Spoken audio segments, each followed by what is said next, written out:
You know, I'd like to echo what Fred, the celebrant or celebrator of this today's event. It was during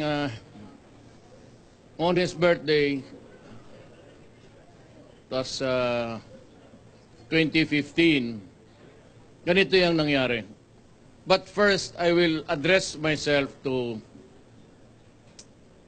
Grace Po. You know, she's my friend. I love her because she's very good-natured, a gentle lady, and a true public servant. Wala akong problema dyan kay Grace. Pero yung aking that would affect her also was the decision dito. Suddenly, I just said, kung ganon pa lang, di tatakbo na lang rin ako. Ganito yan Ang konstitusyon natin nagsabi na the Constitution of the Philippines requires that you be a citizen and a natural born dito sa ating requirement sa konstitusyon.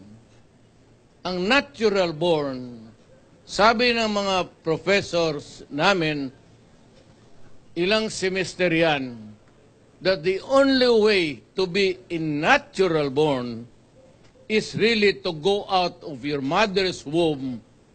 You are already a Filipino. But there's a treaty somewhere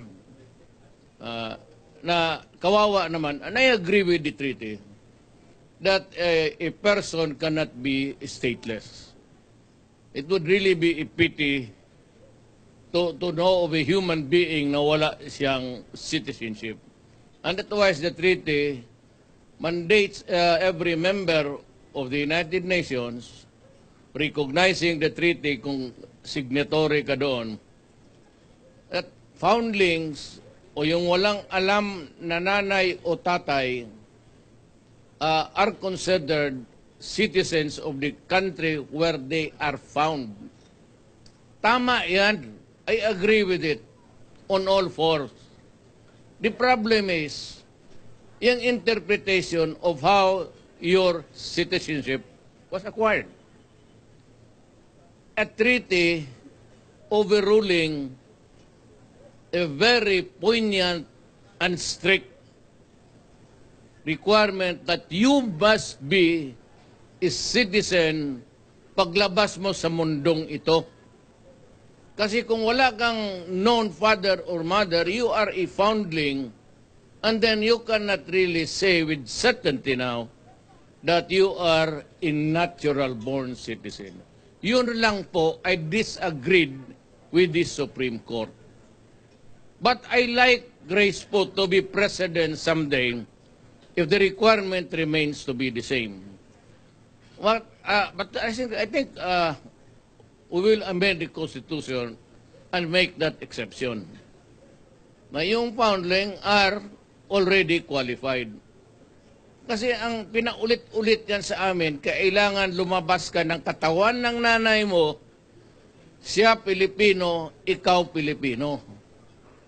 Pabalik-balik yan sa law school, kami, only to be interpreted of incorporating a treaty and overruling a strict, I said, a poignant one, because you must be a citizen inside and out of your mother's womb. I was so disappointed with our Supreme Court that suddenly it struck to me na bakit ganito.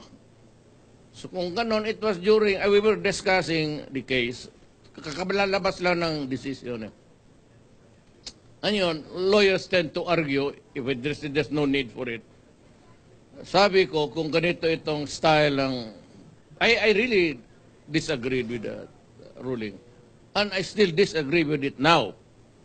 Then and now, mahirap na kami, mga abogado, basta tanongin ninyo lahat, ngayon ang dinidikdik sa amin are, you must be a citizen of a mother who is a citizen of this republic.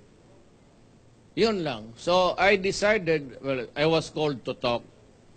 By the way, thank you for that event of your birthday. I found out now that I was lucky I made that decision here. Birthday. And so I am now the president. And also I am having so many problems. Sabi ko nga, with all the opposition left, wag na natin ano yan kasi part of the territory yan sila eh. We have a problem with the communists for the last 50 years.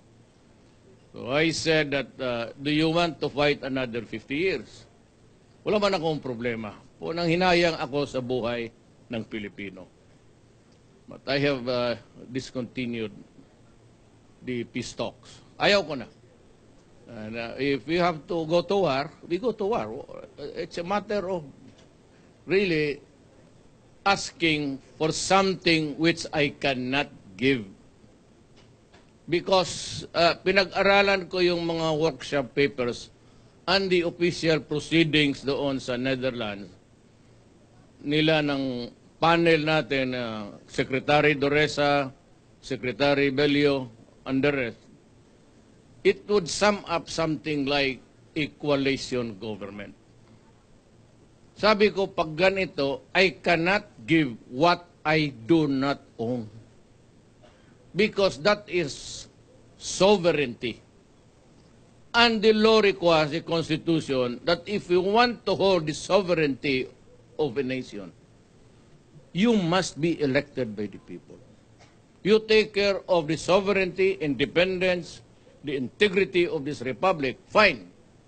And then added to that, you're a sovereign and you can face anybody, anywhere in the international arena, and you are recognized to be holding the sovereignty of this republic. Hindi akin dyan eh. That's not mine to give. Even baski sa kaliit na sinabi mo, you want a part of that, and yet you have been fighting with government or against government for the last so many years, 50 years. It is simply not acceptable to all. And dinagdagan ko pa kanina that if you are using me to get what you have, papatayin ako ng military pati police. If there is something which they cannot accept, maybe that is one issue. Corruption, pati you tinker with the integrity of this republic. Sabi ko talaga sa TV kanina, papatayin ako. Sigurado yan. No popularity here. No. The forces of government would not like it. And the people would not like it. So wala akong magawa. Sabi ko, let us go separate ways. Na itong corruption, people are afraid about me being a dictator, extending my term beyond the normal route. Alam mo, sabi ko kanina, I am addressing myself to Congress. Let us amend the Constitution, shorten or restrict the powers of everybody, including the presidency, but make a Constitution that would mandate more accountability and responsibility of officials. If you can craft a law wherein I would also put my own inputs there, and it would guarantee everybody or stop corruption, do not be afraid to amend the law. Either you can do away with my presidency, but if you succeed, I said, in crafting a law which would ensure stopping corruption in this country, I will be willing. Do not be afraid of dictatorship. I am not aiming for it. I do not ask it and I do not like it. Pagka binigay ninyo sa Pilipino, I will step down at the end of the year. Sabi ko, that is a commitment, a guarantee. Make me a constitution that would do away with a long-suffering, corruption-ridden country. And I would be willing to just step out. para hindi kayo matakot na si Duterte gusto diktador lang yan. You know, I'm old. I've been in politics for almost 40 years now. I never lost an election. God gave everything to me. I will not spoil it. Binigay na sa akin ng Panginoong Diyos. Lahat na. Honor. Well, all the perks of the presidency, maglanding ka dyan with 3 helicopters escorting you, 4 kayo. So it's a waste of, but you know, I do not like it, but I cannot impose on the security guys. Hindi mo rin sila papayag, so wala ka rin magawa. If you say them stop, they will not stop. They will not listen to you. And they will just say, sir, trabaho mo namin yan, pasensya ka na. But I live a very simple life. Kayong mga taga Davao, speaker here is my good friend. We know each other, yung si ES. Wala akong ambisyon na magdiktador. Sus Mario, that's the last thing that it's just like making a hole in the head. So yan ang guarantee ko sa ano. And I will make it dramatic because birthday mo, Fred. Pag magbago ang Constitution, they should not be afraid to do it. Just do it. And do not be afraid. Do away with the presidency. Or give me a limitation that by the end of this year, you are considered out. Basta ibigay lang yung Constitution na para makapaligaya sa atin. You know, I've been living with corruption all the time. Not even during any particular administration na pasali na ako. I've been trying to, you know, yung mga dala-dala ko noong 1988, dito,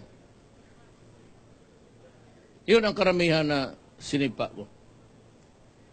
And I said, alam mo, basta korupsyon na, wala talaga ako dyan. Hindi ko kailangan ngayon ng ano, I cannot, 72. Few more years, I'm out. Ano, money. So, until 5 years and a half, something like that, presidente ako. With all the perks and comfort, what do I need at the end of my earthly being? Cannot bring the money. You're talking of corruption. Kaya nga itong mga komunista, excuse me, sabi na, si Duterte, diktador, tapos number 1, berdugo, corruption and all. So if I am a fascist, that you say I am, why talk to me? Find somebody else, or it is somebody else's turf, not mine. Wala ako dito pag, ayan ang tingin ninyo sa akin. If that is the way how you view me, then do not talk to me. Wait for a leader that would be to your liking and your predilections. Hindi ako ganun. So that is one dramatic. Magkatotoo yan kasi birthday ni. When I ran for the presidency, it was during Fred's birthday. Ako, ayan ang guarantee ko sa gobyerno. Ayaw ko talaga ng corruption. Not because naggusto ko magpahirma. I just don't like it. I've been mayor for congressman, vice mayor, altogether the presidency. And if in the fullness of God's time I will complete, then magpo-40 years ako. Pag hindi, then I'd be happy to go out of office. Yan ang answer. Basta hindi ko talaga matanggap yung corruption. I cannot also share the powers of this country and go into a coalition. Hindi katanggap-tanggap yan ng mga military pati police and the rest of the Filipino nation. So yan ang message ko sa mga komunista. Itong sa Mindanao, ganito yan eh. let me shorten it. Marami kami taga Mindanao eh. Alam ni Speaker yan. If you do not give to the Mindanaoans, I'm referring to the original, who are already there since Adam and Eve, there will be a fissure and maybe a breakage sa ating society. I do not want it to happen during my time. Alam mo, yan, wag na yung mga deal-deal, simple yan. You just give to the Muslims to correct the historical injustice. Then, the next requirement is the preservation of the Republic of the Philippines. Its integrity and territorial boundaries protected. And it will be the same country for our children and their children. Ngayon, kung hindi mo ibigay yan, ang mangyari, they will go on a warpath. Yung MN, pati MI, in the talking, they are, maybe there's something wrong with the relationship. Pero pag magka-putok ito, sasali na dito, if there is war, the players would increase. And it would include now terrorism of the ISIS. Sigurado yan.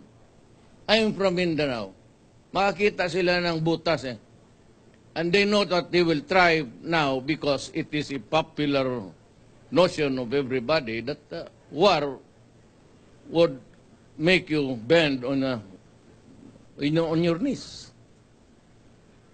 Mahirap yan, kaya kailangan, yan lang, correct the social injustice or the historical injustice. Kasi yan sila nauna. May mixed ako eh. Kaya hindi masyado ako tatamaan ng mga bigotry ng gano'n na, yan, mga moro yan, gano'n, ito. Because my lola, o si Maranao. So, half of my grandchildren, yung anak ko, si Pulong, married a lady who was a Maranao mother and a Tausug father. So, wala masyado kaming ano dyan. We can freely mix with them, and even sa Marawi, wala man silang makuha kung patayin nila ako. Anyway, they started to allow the kagong mga terorista. Wala masyado kami, naintindihan nila yan. So, yan lang ang problema natin. The biggest really problem is how to satisfy now without necessarily bargaining away yung ating the Republic intact, undivided of the Philippines. The Republic of the Philippines. Hindi ako pwede niyang coalition kasi ayaw ko rin. Because, you know, historically itong mga komunista, once they, pero hindi nila makuha eh. Even if they would think beyond its, dream beyond its normal proportions, hindi na makuha yan. Ang gobyerno, kasi nandyan ang military. You know what? Ang military natin, lahat yan halos yung mga opisyal. After graduation, pumupunta ng Amerika yan. It's not really something of a law. Pero, ano sila? Mas leaning sila sa West. So you have to make a straight deal with them that this is really for our country. Since Ambassador Xiao is here of the People's Republic of China, sir, I would like to thank you. There are a lot of military guys at the back. They should know that China is really truly a friend. You help us during in the time that we needed. And may I also, this is not flattery, but the rifle that killed Hapilon and the military guys will tell you. And Omar Khayyam Maute was the sniper rifle provided by China. Yun ang tumama mo. So I'd like to thank also the United States, Israel, for giving us the competence or ability to look when it is dark, to make it bright, parang ganon. And the Americans also provided the crucial assistance way up in the skies. It is a new war ngayon, so the military has to change or add the doctrines of how to fight in an urban war. You would notice that in the Middle East, even Raqqa, it took them about 4 years to retake it because of the natural environment of buildings. Ang cover mo is bakal pati semento.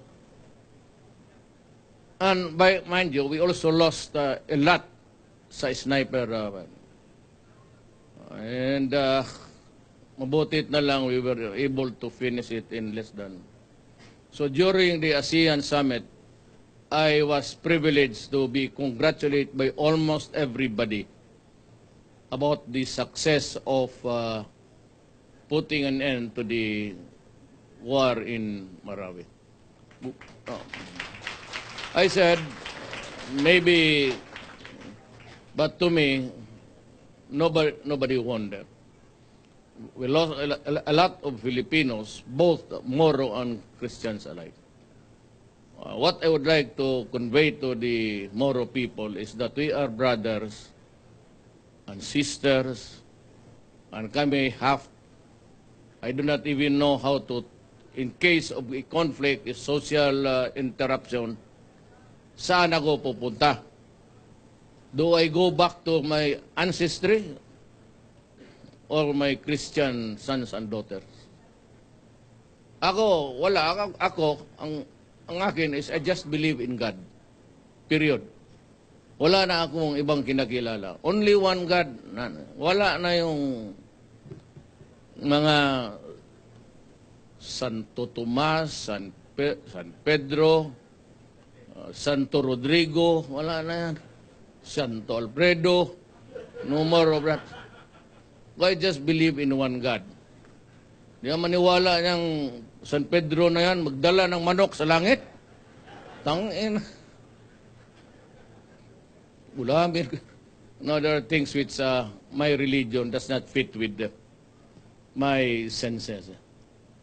Ng mga Adam and Eve. If you relate Adam and Eve, you look very stupid.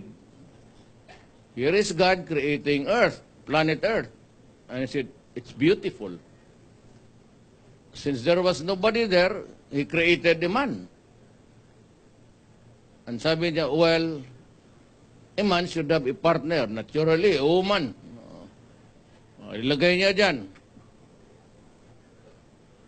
Maganda na sana. Then God created the snake. Anak ka ng... Maganda na sana. Nag-import pa ng apple sa China.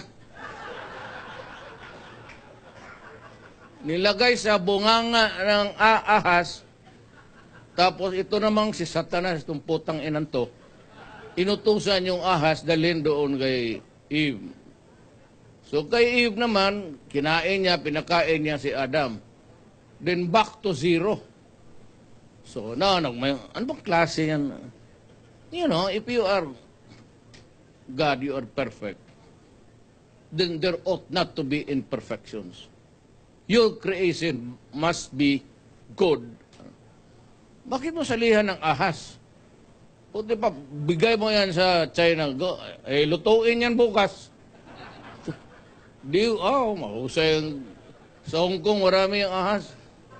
Dahil, totoo, mga restaurant sa Hong Kong, mayroon kang kilala kami dyan sa... We go there to eat snakes. Very good.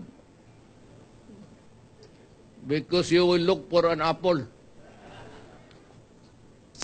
So that is the story for Fred. So kang Fred naman, he's a good fraternity brother.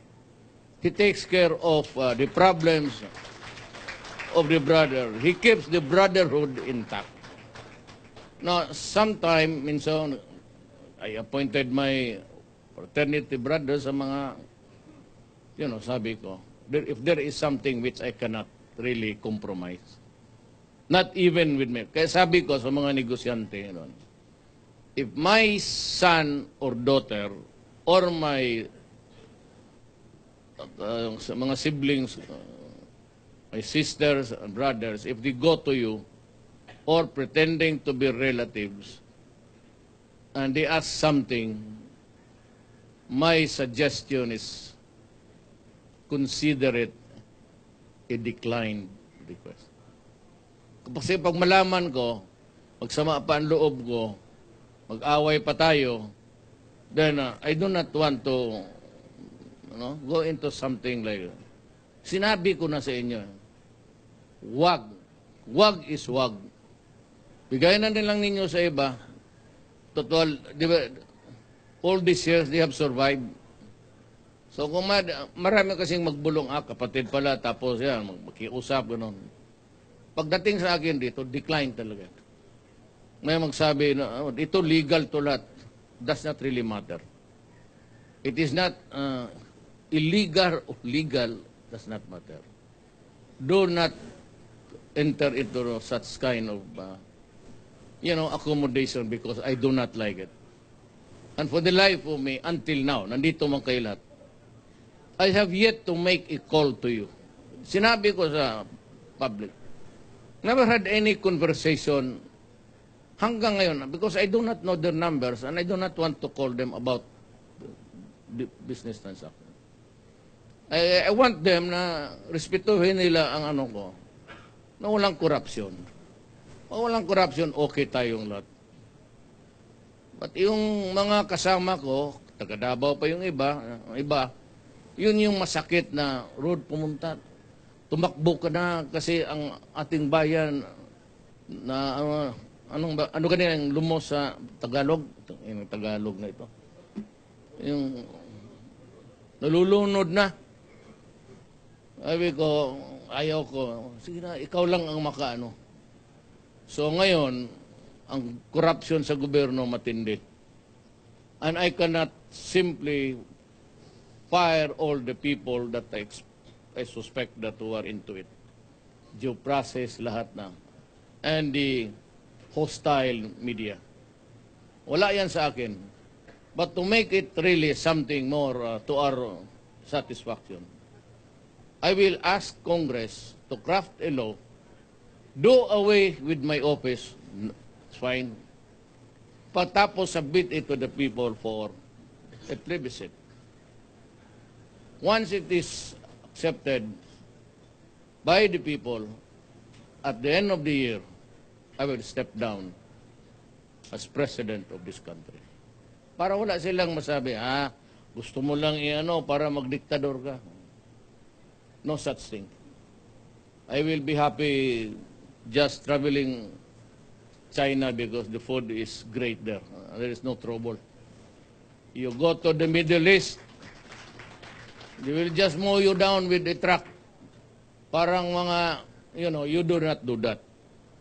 I am warning as almost everybody, do not do it because I will return the favor. Huwag nilang gawain yan dito. Babalatan talaga kita. Gaya ng Apache, yung ginagawa niya sa cowboy. Binabalatan talaga. I will. Tsaka kung gutumin ako, wala ako. I'm not joking. Kunin ko yung bituka mo, kainin ka sa harap mo. Bigyan mo lang ako suka, pati asin. I will eat you alive. Really. Do not do it because, you just, alam mo, dito sa planet na ito, do not ever think that you can just, oppress the poor. Wag mong gawin yan because if you think that you monopolize evil in this world, you are terribly wrong. Maraming evil dito sa, and what you can do, I can do better 10 times worse. So yan lang ang billing ko dyan, lalo na yung mga terorista. I just hope it will not happen again.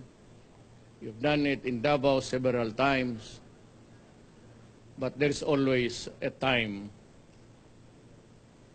to be just passive and a time to. There is a time for war, there's a time for peace. Itong gobyerno natin ito, the graft and corruption is destroying our country. There is a time that you do it and a time to stop. My suggestion is we add more teeth to the law. Di madala ng hindi kaya eh. Dito, TRO. So I would just also like to comment on that. I am asking the Supreme Court publicly now to convince the lower courts not to be wasteful in their TROs because there is money in it. So if you judges think deeply, dark and deep, because deep is something like corruption, and I will maybe just pay you a visit in your, and ask you, because you delay the projects, and even the big ones, kaya yung bot, alisin niyo talaga yung yung lowest bid. Alam mo, I do not want to brag about it. Marcos was really bright. My father was a member of the cabinet of Mr. Marcos. He was Secretary of General Services. Closed the property of the government and Bureau of Supply. Wala masyadong bidding noon. Sabi lang ni Marcos, you know, there's an international pricing. What is the price here they accepted? Toyota tractor? Oh, ganito, made in, where? China. It's as good now. Ang metallurgy ng China has improved greatly. Ito yung baril nila. It has improved. International pricing lang. So if you are the project engineer, tawagan lang ng secretary. Which is the best tractor for this? Sir, mabato ito, sir, ganon. So it's not really, ito ito sa bato, rocky, you have to carve something out. O sige. So the secretary will decide. Total pricing international naman. If he gets a commission bigger than the other guy, ay, hayaan mo na yan. That's part. Or make it mandatory that he reports it na ito yung commission. And he gets a part of it actually, if we want. Kasi yung lowest bid, here comes a guy, okay, 100 million. So, nandyan mga Ayala, Consongi, lahat na yung mga biggies. Dumating itong sindikato, nandito ito. Pag-golf lang yung mga yawa na yan. Ayan, swak-wak, lahat. I-dive nila yan. So, sindikato, pupunta sila, ang isa mag-bid ng 70, 60. And even, itong akin, I can build you that kind of thing, infrastructure. You just 50,000 ago. Yung sindikato na talagang binababa nila, pagka-award na, maghingi na ng porsyento. Yan ang trabaho niya, mga milyonaryo na yan. Hingi, sige. Yan, bigay. So, from 100 million, magbigay ka pa sa gobernador, mayor, presidente, senador, congressman. Ang project mong 100 million, putang ina, pati barangay captain, bigyan mo under the law, papirma pa. So you end up something like 40. Ay yung profit niya. So you have about 45 if he's frugal. So what happens? So after a year, you see cracks, you see the highways, gano'n. Butit na lang, nandyan actually Secretary Villar. The businessman and he knows his job. Pero ang proposal ko is Congress. Make a law. Do not expand the powers of the President and everybody else or somebody else's area. Constrict mo, then add more powers. Pero, ganyan lang. The President has the power 1, 2, 3, 4, then none. Wala, ito, auditor. Power 1, 2, 3, 4. Ganun lang. Kaya, diba ako sa law natin, is the contention correct? No, because 1, 2, 3, ganun ako mag-answer. Lagyan ko 1, 2, 3 issues. So, 5 sentences lang. Ganun lang gawin ng ano. Add more teeth to, At kung takot yan sila, pati yung Bishops Conference, ayaw nila ako, mas ayaw ko sa kanila. Pero kung gusto nila, that is my proposal. I am not asking for a blessing from you guys. Sabihin ko talaga sa kanila. I am proposing, and if you accept my proposal, I will place on the table my presidency. My suggestion, give me the law that would eliminate corruption and will be okay. And ang trade yan, para hindi sila magduda sa akin na I am out to amend the law to improve my lot in this government, they should stop pouring. I will step down. At the end of the year, give me the law, I will step down. Period. So, ganoon ako. So that the next time I would not be very busy to attend more birthdays of Fred Lim to come. Maraming salamat po. Thank you so much, President Rodrigo Roa Duterte.